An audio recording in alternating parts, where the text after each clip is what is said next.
Milton Friedman had a long, brilliantly successful scientific career, and 10 minutes isn't a very long time.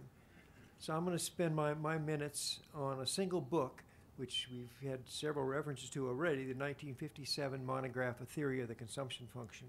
The book addresses the question, what are the effects of changes in income on household spending? And Friedman drew his study of consumption on three data sources.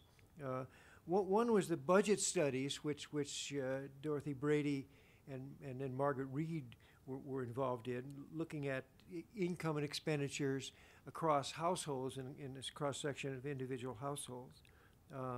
Then there were the year-to-year time series on consumption and incomes from national income account data.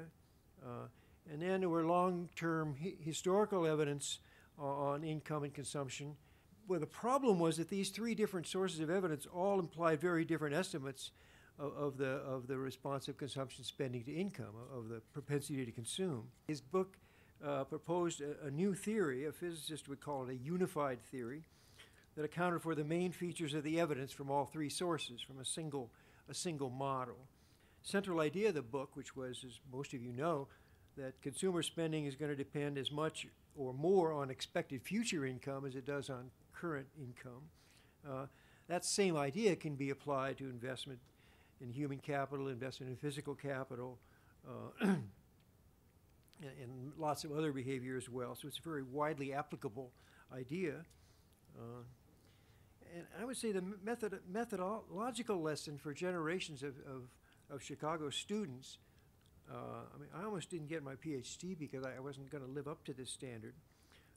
A good theory was going to have implications, a good economic theory was going to have implications for lots of different evidence, and your job was not to just fit one data set and say you're done, but to reconcile what you found from your data sets with what others have found with related but different data sets.